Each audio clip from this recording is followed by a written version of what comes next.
Mr. Miguel.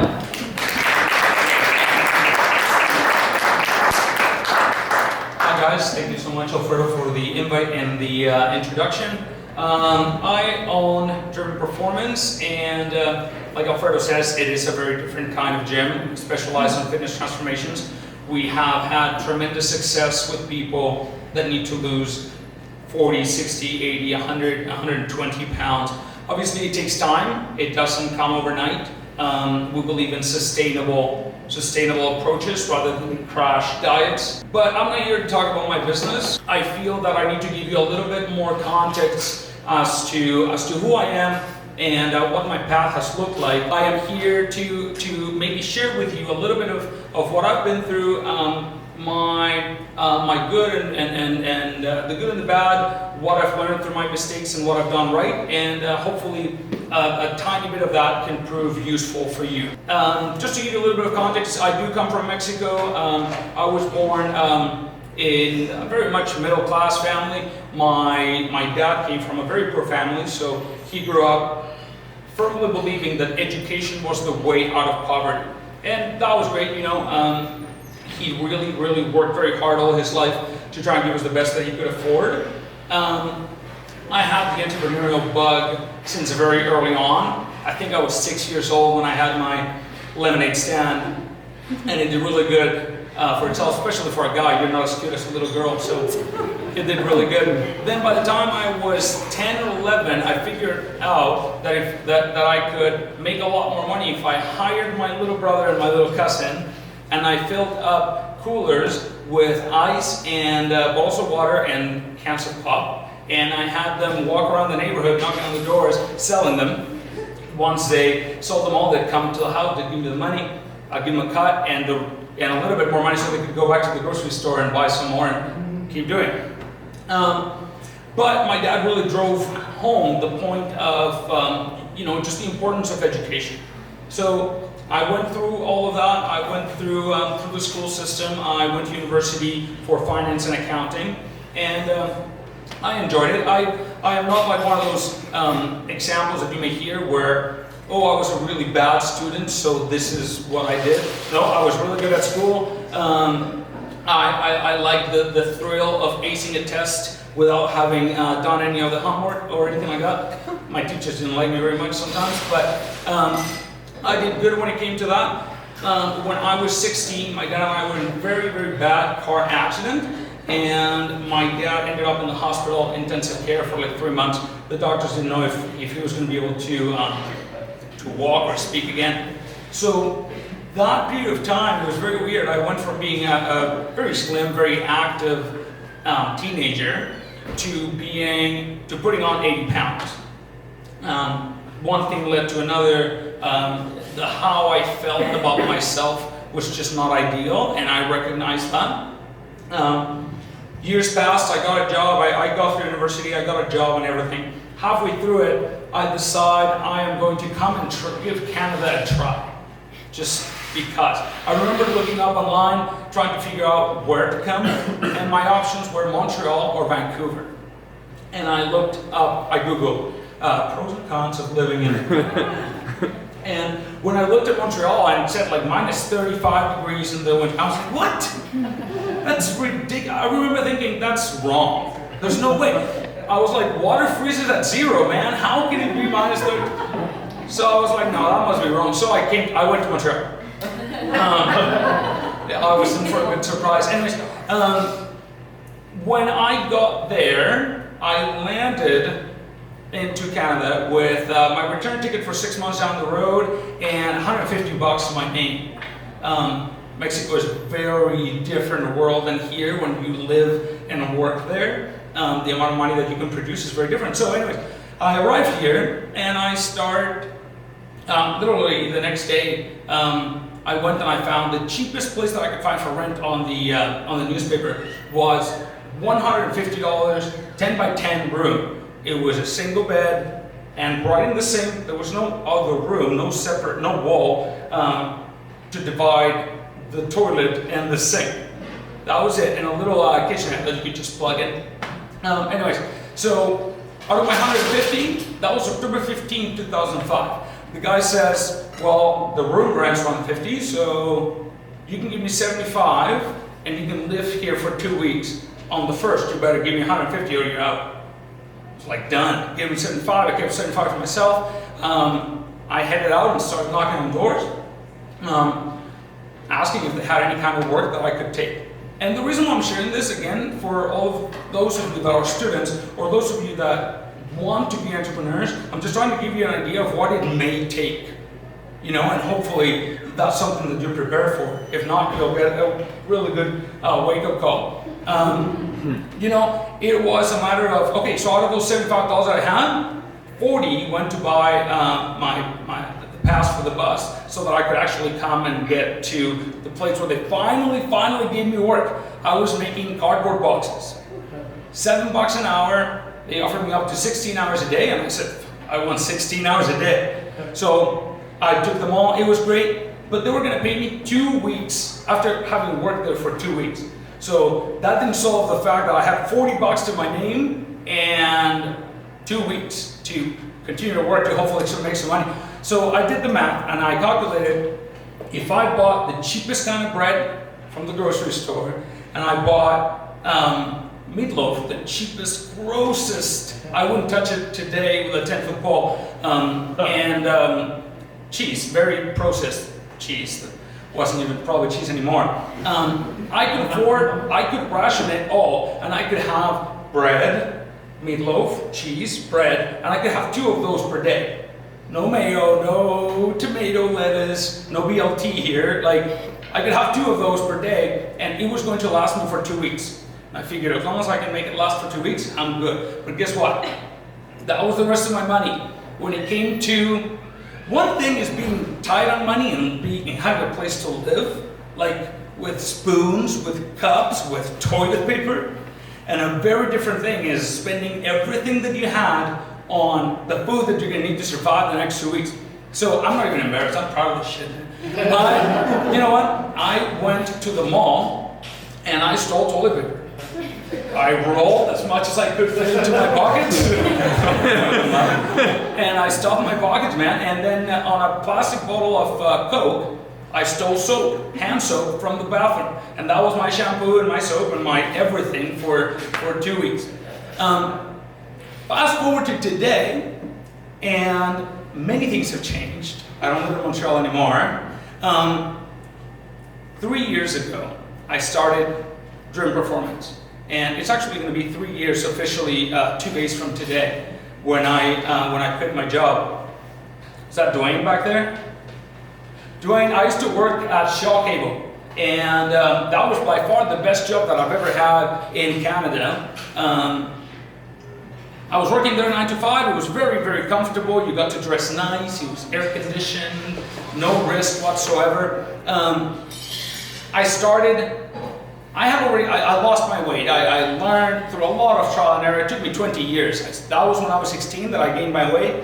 Then, almost 20 years later, I started, I have lost my weight. So one of my friends from Shaw said, why don't you help me? He was 350 pounds. So I said, sure. We started training on my free time. He started getting some amazing results. Then he suggested, you know what, you should do this for a living. I put an ad up on Kijiji because I could afford this much for advertising. 6 months later, one person took the bait and they contacted me. I started training them, and sure enough, you know what? That was 3 years ago, and when I say we, it's myself and everybody that contributes to what Dream Performance is today. We went from it being myself with 3 dumbbell sets, like 3 pairs of dumbbells that I could afford to buy in my trunk, driving to Bevan Park or Bowen or wherever somebody would allow me to train them, and park the car, grab your weights, run, set them back, come back up, drip. Anyways, we went from that to today. Our gym has over 160 members on 12-month memberships. Our business has gone from $0 to almost $250,000 in 3 years.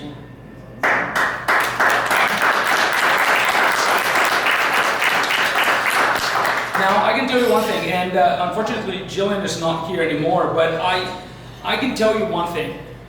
Balance is something that can look very different for you or somebody else. You know, my friend that works at the grocery store and he makes sushi for a living, he thinks I am crazy to work the way that I work. But he does think that I have it easy because, well, now I don't have to worry about money. I wake up Monday to Friday. See, balance for me looks like this. Monday to Friday, I am up at 3:45 in the morning. By 4:30, I'm at the gym. At 5 a.m., our workout begins, and I get till 3 p.m. At 3 p.m., I run out, pick up my son from school so that I can spend a little bit of time there, take him home where my wife is looking after our beautiful 1-year-old baby girl. We hang out for about an hour. I head back to the gym. And I don't teach workouts anymore. I am done teaching workouts at 7 a.m. By 7 a.m. I have already taught my 2 classes and I'm done. But there's a lot of other work that nobody can see, nobody notices.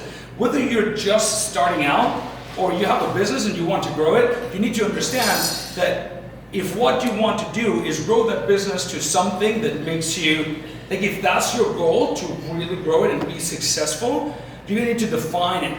My definition of success is to impact as many people as I can. And I am not going to be able to do that working 9 to 5. You know, we need to take care of our members and we need to extend our reach out there. There's a lot of work. So my definition of balance is I come back to the gym, I work by 8 p.m., 8:30 p.m., I am back home. I can put my kids to sleep. I put my son to bed, he's 9. I play with my daughter, I put her to bed, hang out with my wife for maybe an hour, and then when she's ready for bed, I open my computer again and get to work. That's Monday to Friday. Now, Saturday and Sunday, I tend to be a little more reserved. That's more my family time. You won't see me posting videos on Facebook or on YouTube. That's my definition of balance.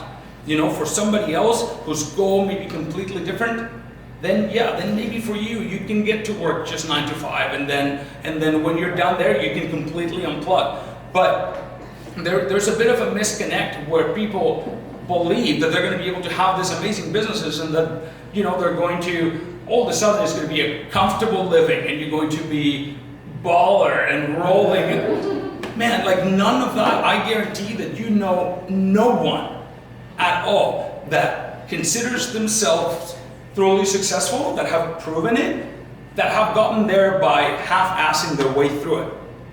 You know, so again, my only wish today is not to bring you to my gym by any means. If you want to come and you're crazy enough to try it, try it. Yes, we specialize on people that have 100, 200 pounds to lose, but Tyler, when you said, oh, we're going to do 100 burpees, I was like, man, you're my kind of person. You know, we do that kind of work, so we are fans of hard work, and that's something that I, halfway through the classes that I teach, I talk to my clients, and I'll say, if I see them struggling, if I see somebody complaining, oh man, I can't tolerate that shit. Like, they're paying me $175 per month at least to come and train with us every single day. So you're telling me, I sit down with them and I explore their goals and okay, what do you want to achieve? When do you want to get there? If you tell me that that's important for you, yet when you come here you're complaining, like why are you here? You know, like it's taking up space. It's wasting my time. It's wasting your money. Like let's just call it what it is. So I am amazed that my clients actually like me at home. But you know, whether it is your trainer or life, those lessons are going to come and you can learn them real quick and pick them up, or you're just going to be life's little bitch. You know, I think that everybody has the potential to be great, but not everybody's willing to put in the work. It's just a matter of deciding what it is that you want, what it is that your goal really, really looks like, and then reverse engineer it. Figure out what you need to do. Scope out your competition. This is, I believe, the first or second time that I've met Jillian. I know everything about her business. You know, I know everything about CrossFit and their memberships, how they're set up, and how if somebody's new and you want to come in there and try it, I know exactly what the process is. Not because, like, CrossFit is very different than what we do, and we have different demographics, but you need to be on the offense. You need to be one step ahead. You need to be planning ahead. It's a lot of work, guys. So, anyways, I just hope that, again, my objective here was not to bring you to my gym. It was just to maybe share with you a little bit of what I've been able to learn in the last 6-10 years that I've been at this, and hopefully you find some of that useful for you. If there's any questions at all, I'll be happy to answer them. I can do a squat, I think. This one's have a little more give. Yeah. You still steal toilet paper from the mall? You know what? No, but I find the best deals in town for sure. What about soap? No, that too. It's frowned upon, you know. It's funny because I mean, it's not. It's not socially acceptable to be proud of the fact that you stole, but that is what I did. Like I could try and disguise it and say borrow. I didn't bring it back. I mean, they weren't going to take it, you know. I don't think they would have accepted it. So it is what it is. I think that sometimes you have to do whatever it takes, and you know, sometimes. I can tell you, like, this is just coming straight from the heart. I wish I spent more time with my kids. I do. It would be great. But at the same time, I truly believe on the purpose. I truly believe that what I am doing right now has a bigger purpose. My son, he's 9. My daughter's too young, but he's 9. He can see the amount of work that goes into this. He can see what we do. 1 hour a day at the gym during the busiest classes that I'm not teaching anymore, I love to just be right at the door, opening the door, welcoming my members, and smiling, and just finding out how the day went. And sometimes it's going to take a lot more than you think. Doing it is what will separate the great from the mediocre. And I think that the message that I am sending my son, because I tell him this every single day, is, look, man, I love you, and you and Katie and Max are my life. You're the most important thing. But I need you to understand what our mission is, what we are doing. Like, can you see all of these people and how we are facilitating them getting healthy, feeling good about themselves, enjoying who they've become through fitness? That's the magic of fitness for sure. Like, it'll make you feel proud of who you are. So, anyways, if there aren't any more questions, I'll be happy to share business cards with you too. And if you want to come and check out the gym, you're more than welcome to. If you just want to call Country Grocer and be like, hey, I know a guy that stole some toilet paper from you, and can do that too all the night. Thank you so much for the opportunity.